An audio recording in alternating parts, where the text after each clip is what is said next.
segera kita akan jalankan somasi dan hukumnya selanjutnya. Kita resmi melaporkan ya di Polsek Menteng kejahatan yang dilakukan oleh Andi Ripaldi. Justru Bang Farhad lah yang neror gitu. Nah ini kami akan laporkan juga nantinya.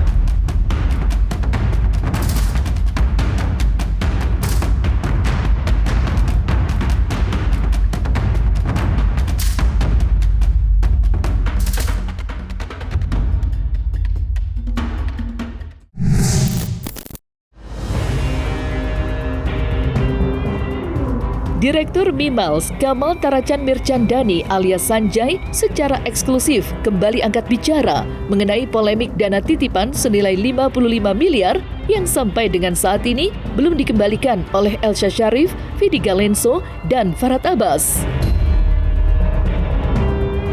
Menanggapi hal itu, dalam waktu dekat, Sanjay akan melayangkan surat somasi dan menempuh langkah hukum pada pihak Elsa Sharif yang dianggap tidak mempunyai itikat baik mengembalikan dana UMKM yang sudah dititipkannya sejak tahun 2019. Sanjay juga sudah menyiapkan barang bukti dan 9 saksi terkait langkah hukum yang akan ditempuhnya.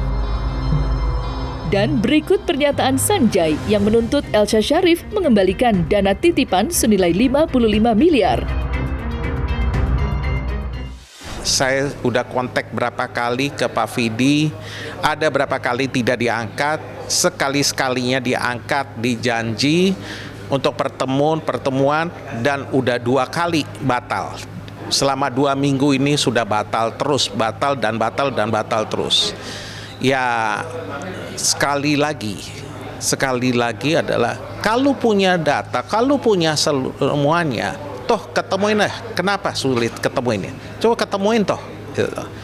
Tapi sekali lagi di video saya yang sebelumnya sudah cukup saya sudah cukup waktu sudah cukup saya prihatin bukan cuma buat saya, tapi saya prihatin buat UKM. Buat anak-anak saya yang dibawa. Itu saya panggil members itu anak-anak saya. Dan akan selamanya itu anak-anak saya. Saya perhatiin buat mereka. Oleh karena itu saya udah cukup waktunya. Sekarang biar hukum yang bicara. Hukum yang jalankan selanjutnya. Sampai dengan kemarin tundaannya tidak pernah kata-kata dengan Bu Elsa sakit dan lain-lain.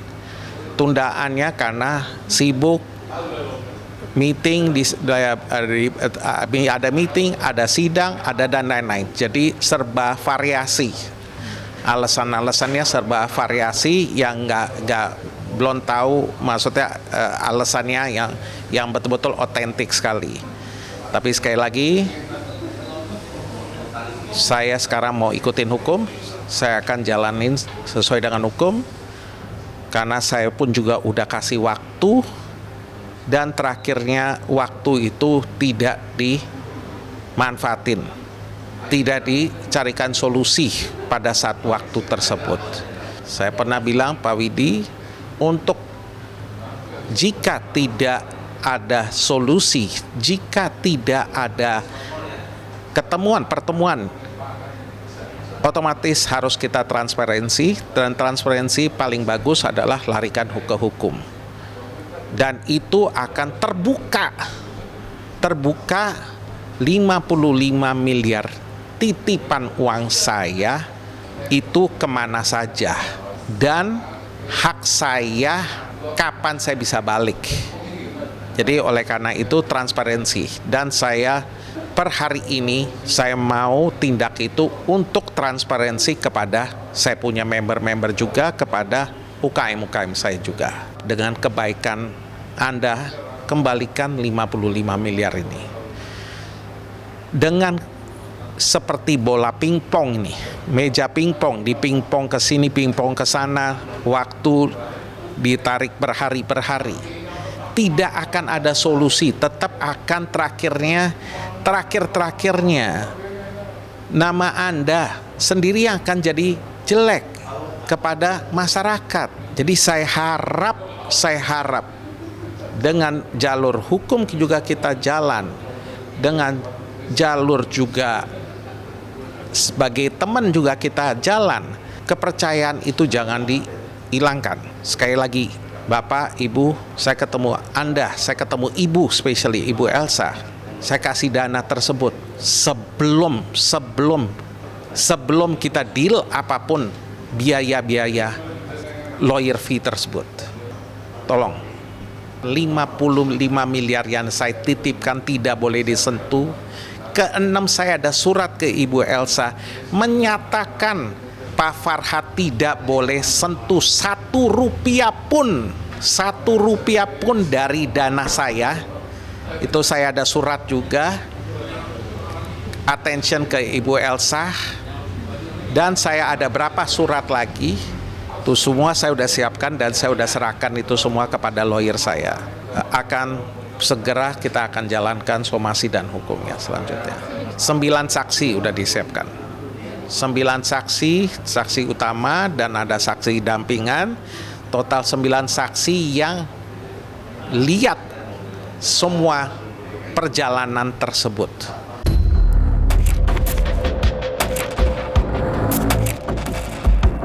Sementara itu, Farhad Abbas baru saja melaporkan Andi Rivaldi dan sejumlah member UMKM ke Polsek Menteng.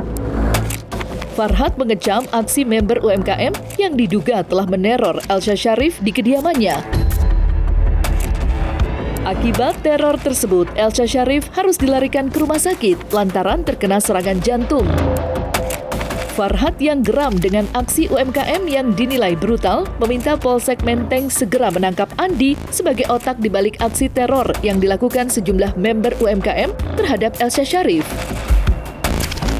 Lantas seperti apa tanggapan Andi Rivaldi usai dilaporkan Farhad Abbas? Dan seperti apa pula Sanjay menanggapi kabar Elsa Sharif yang terkena serangan jantung usai diduga mendapat teror dari member UMKM?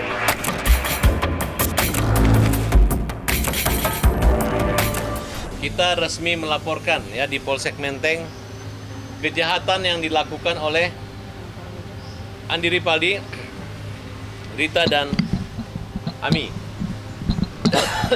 Mereka mengaku udah 5 tahun menyerang Ibu Elsa. Dan mereka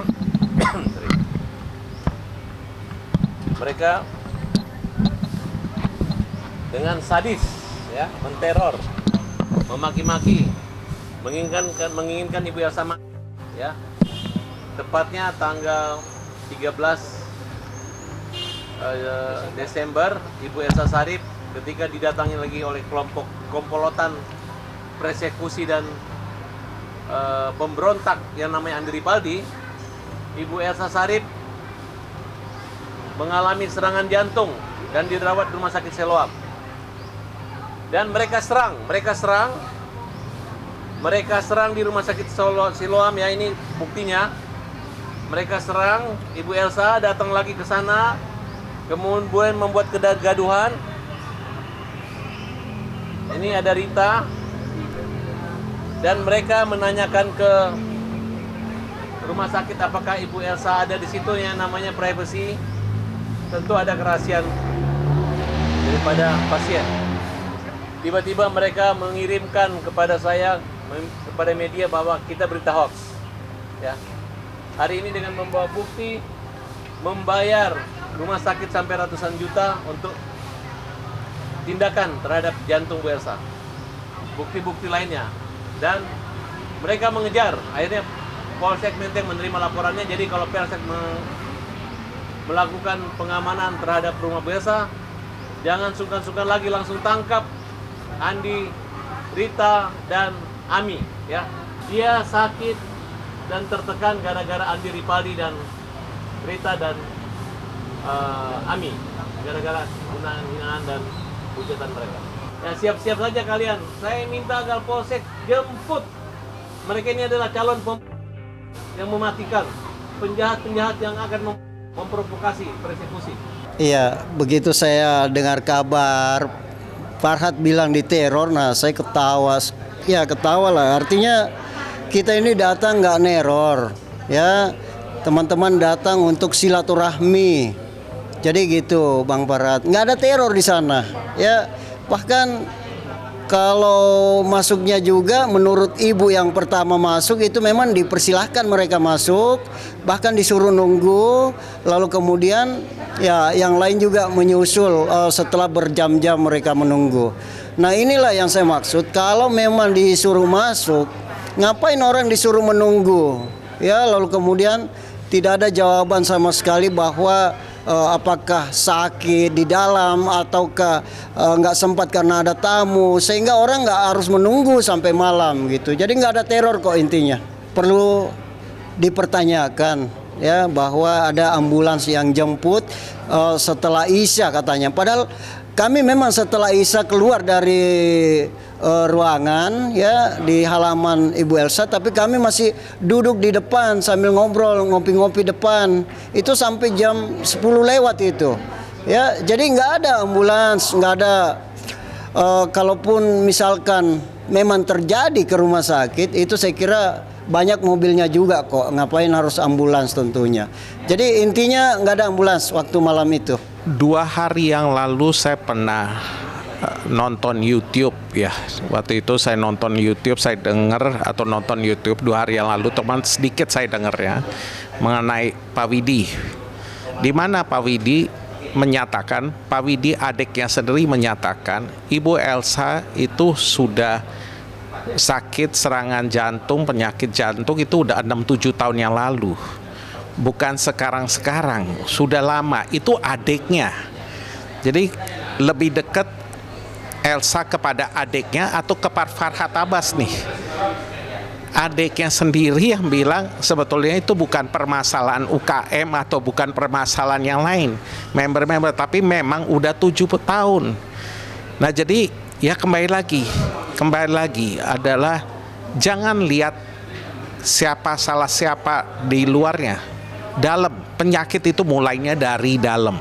Dan mau benerin penyakit itu adalah dari dalam, bukan dari luar sendiri. Mereka hanya tagih haknya kita, haknya saya, haknya UKM. Itu hak saya, haknya saya adalah haknya UKM. Karena saya mau bantu mereka, jadi itu haknya saya dan itu otomatis haknya mereka. Dan itu kita lagi tagih, UKM lagi tagih haknya mereka. Dan saya lihat selama ini di video dan lain-lain, secara sopan, secara moral, apalagi yang datang ibu-ibu gitu tuh, tidak bawa tidak bawa senjata, tidak bawa apa-apa, cuman datang, itu pun juga disuruh duduk di luar, hujan-hujan, sakit-sakit, malahan yang mestinya saya khawatir yang sakit jantung adalah mereka malahan. Namun setiap orang itu kalau ada permasalahan, semua itu penyakit, semua itu dari penyakit dalam penyakit yang dibuat sendiri itulah akan keluar penyakit-penyakitnya. Jadi kita nggak bisa dibilang oh karena UKM, karena ini, karena itu semua tuh dari dalam. Ibaratnya orang karena stres, karena lain-lain alasan penyakit dalam, itulah bisa keluar semuanya. Jadi saya harap dari Ibu Elsa sebagai udah ibu rumah tangga, sebagai ibunya segitu banyak orang, harus udah mulai mengerti. Saatnya Ibu, saatnya sekarang membagi yang bukan haknya. Dan percaya berkali pertama kali di video saya ada, dan di video saya sekarang juga, berkah itu akan ada, berkah itu ada. Jadi jangan salahin orang karena penyakit, karena sakit, jangan. Itu semua di diri saya sendiri, di diri sendiri. Setiap orang punya penyakit, setiap orang punya permasalahan. Tidak perlu salahin orang lain, tapi introspeksi sendiri dan perbaiki.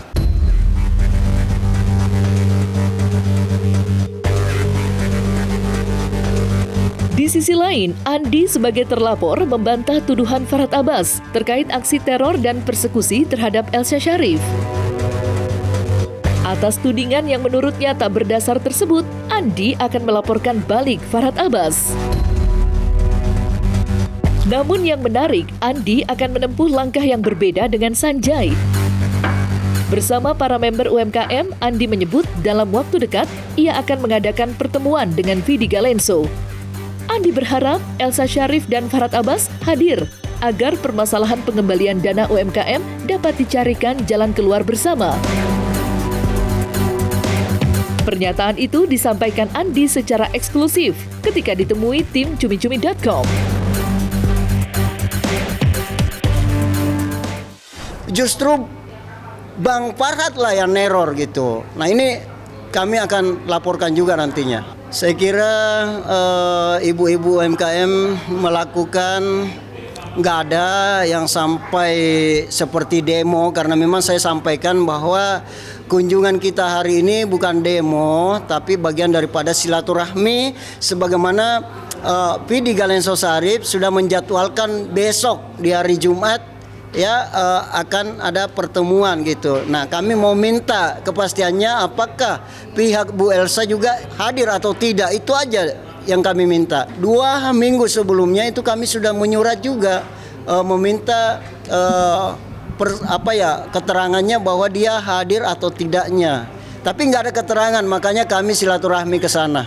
Hampir seharian kami bersama Vidi diskusi untuk menentukan jadwal pertemuan yang benar-benar bisa dihadiri semua, termasuk Pak Sanjay dan kalau perlu pihak Ibu Elsa juga. Itu hampir seharian, mulai dari jam 7:30 pagi kalau nggak salah sampai hampir jam 2 kalau nggak salah. Begitu lamanya gitu ya. Lalu kemudian sepanjang pembicaraan itu tidak ada bahasa Bang Vidi bahwa Elsa lagi masuk rumah sakit, nggak ada. Cuman memang ada ibu-ibu yang sempat nanya sebenarnya Ibu Elsa ada penyakitnya juga nggak, seperti Bang Vidi katanya ada juga penyakitnya Bang Vidi. Dan Bang Vidi mengatakan kalau Bu Elsa memang sudah lama juga ada penyakitnya, bahkan menurut ibu-ibu kemarin itu katanya ring cincin gitu ya, itu sudah ada 5 atau 6 gitu loh di cincin di tubuhnya, seperti itu. Sudah dijelaskan juga di dalam undangan itu yang bisa hadir. Nah di sini termasuk dari pihak Elsa Syarif sendiri, cuman di situ tidak dikasih keterangan namanya siapa yang bisa mewakili atau pihak dari Elsa Syarif nantinya. Bahkan saya berharap Farhad yang bisa lah ya untuk pertemuan nanti, yang mana sekitar berapa hari aja lagi nih ya, seperti itu. Pertemuannya di hari apa, Bang? Kebetulan tadi siang saya dapat undangannya, baru tadi siang ini ya. Undangannya sebenarnya sudah ada harinya ya, hari Rabu. Untuk jamnya juga sudah dan tempatnya juga sudah ada. Begitu juga dengan orang-orang yang akan hadir nantinya.